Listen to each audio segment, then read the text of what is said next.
The flint axe slips, not on the thick hide of some great beast, but on the stubborn gristle of a scavenged leg bone, no bigger than a man's arm.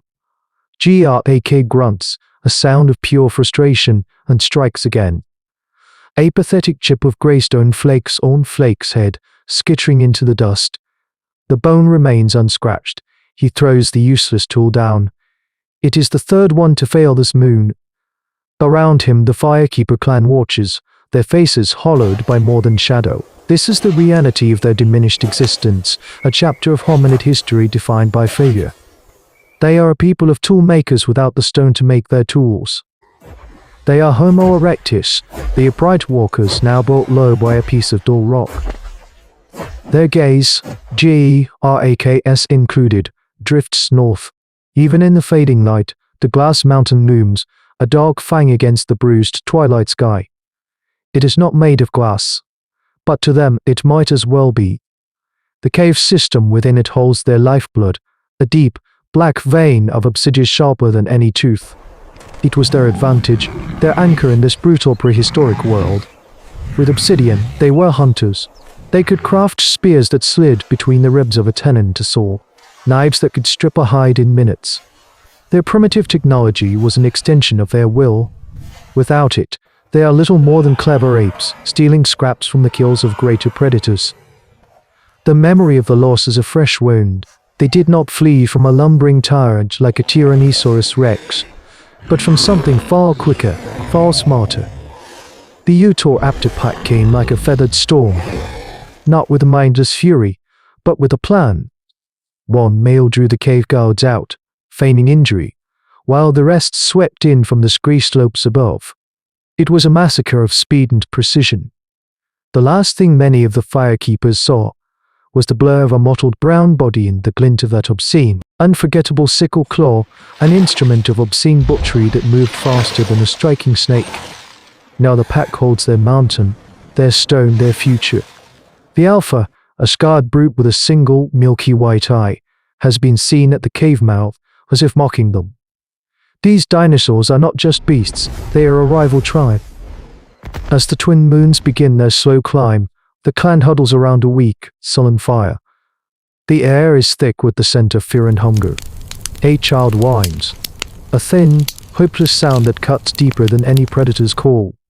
An old woman, Alara, who lost her mate in the attack, stares into the flames. She does not see the embers. She sees the raptors' coordinated attack. She sees their pet tactics, the way they use the terrain. While the others see a monster, she is beginning to see a pattern. She understands the cold math of their situation. The flint is too soft to brittle. Their ancient tools are failing. Their survival skills are eroding with every dull edge. Without the glass mountain, the Firekeeper clan will be extinguished, their story a mere footnote for a species that almost was. A chilling, chittering call echoes from the distant mountain, and the clan finches as one. It is the sound of the new masters, sharpening their claws on the very stone the ancient humans need to survive. Days bleed into a week of gnawing hunger. The mood of the clan coalesces from despair to a dangerous, fatalistic lethargy. But Alara is not idle. While others mend failing tools or stare into the dying fires, she watches the glass mountain.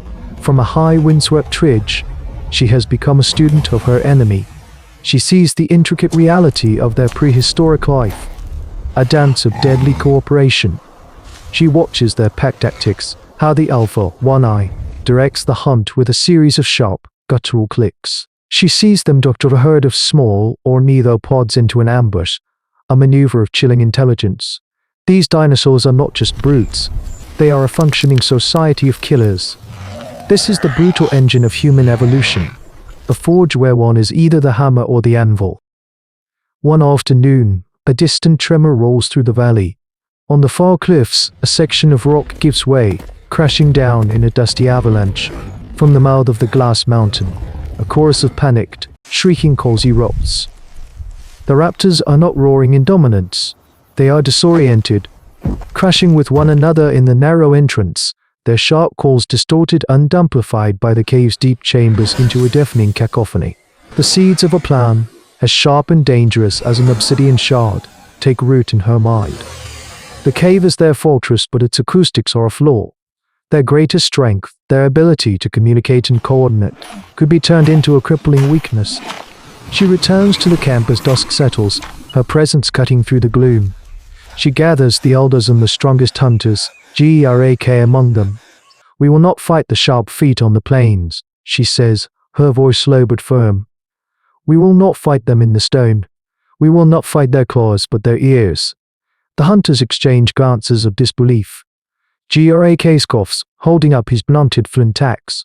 With what? He spits harsh words, her gaze sweeping over the tired faces of these ancient humans. "We will use fire to choke them with smoke. We will use drums and our voices to turn their home into a trap of sound. We will break their pack." She explains what she saw, the confusion, the panic caused by the echo. They will not face the pack as one, but as panicked, isolated individuals. A spark of desperate hope flickers in the circle. It is a mad plan, a dance with death, but it is better than the slow starvation they face now. But Grak's point remains. A disoriented raptor is still a raptor, armed with a sickle claw that can disembowel a man in a single kick. Their flint is useless. We need the black stone, Elara concludes, her voice dropping to a whisper. We need our own claws. All eyes turn to the mountain. The main cave is a fortress, but Elara points to a small, jagged outcrop on the western face, a place where a smaller vein of obsidian is exposed. It's dangerously close, watched by the pack. To retrieve the stone would be a suicide run. For a long moment, there's only the sound of the wind. Then a young hunter, Tova, whose mate was the first to fall, rises. "I will go," she says. "For the stone, for the stone, for the spears." The plan is no longer a desperate dream.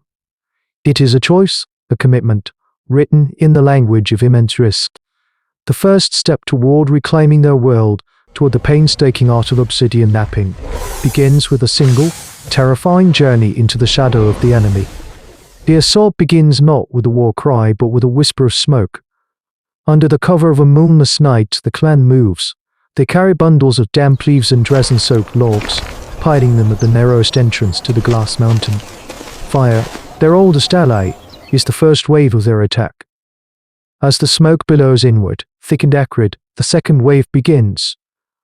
Grak and the others beat their hands against stretched hides, the sound of dull, deep thunder. The women and children scream, their voices sharpened by terror and resolve, a chorus of manufactured panic. Inside the cave, the effect is instantaneous. The deep, drumming sounds and high-pitched shrieks are caught by the stone, amplified and distorted into a nightmare of noise. The very air becomes a weapon. The panicked chittering of the Utahraptor pack answers them. It is not the coordinated call of a hunt, but the fractured screeches of terrified animals. As Elara predicted, they cannot communicate, cannot think. The smoke drives them out, and the noise drives them mad, and the noise drives them mad. They spill from the cave mouth one by one, blinded and choking. This is the moment. Now Elara hisses. Small groups of hunters melt from the shadows. In their hands are the new weapons, long, fire-hardened shafts of wood with heads of razor-sharp obsidian. These are the first true half-dead spears their people have ever made, a marriage of wooden volcanic glass that feels impossibly deadly in their grip. A young raptor, barely an adolescent, bursts from the smoke and Grak meets it. There is no time for fear. He remembers Elara's lesson, not the head, not the armored back, but the soft flesh of the flank and neck. He thrusts. The obsidian point sinks deep, slicing through hide and muscle. The creature shrieks and its sickle claw ashes out, but its strike is wild, uncoordinated. Another hunter drives a spear into its throat, and it collapses, gurgling. It is chaotic, ugly work. Too slow to retreat, is disemboweled by a panicked kick. His scream is swallowed by the din. This is the price of their paleontology in the making, a brutal transaction of flesh and bone. Then the Alpha appears. One eye is a force of pure fury, less panicked than enraged. It ignores the smoke, its single eye fixing on Grak as the source of the hateful drumming. It charges. Grak plants his feet, spear ready. But from the side, Tova hurls a burning log, striking the beast's flank.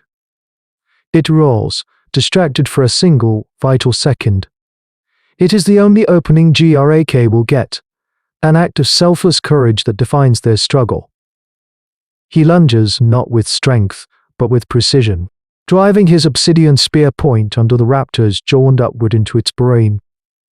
The great predator stiffens, its immense power short-circuiting, and then it crashes to the earth, silent and still.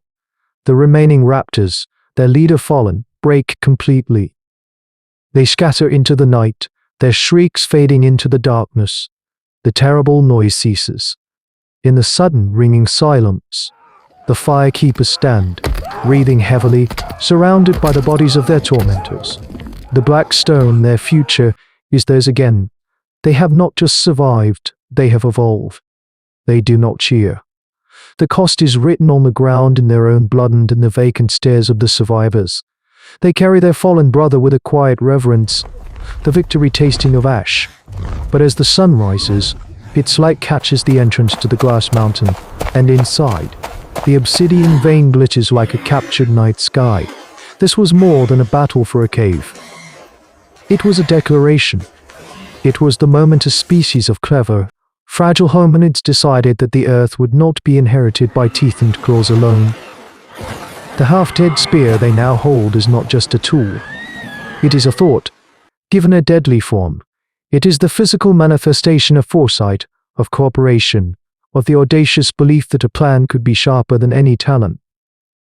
Their struggle, lost to time and buried under millions of years of rock and dust, is the unwritten first chapter of our own story. It is the primal echo in our DNA that whispers a fundamental truth of human evolution.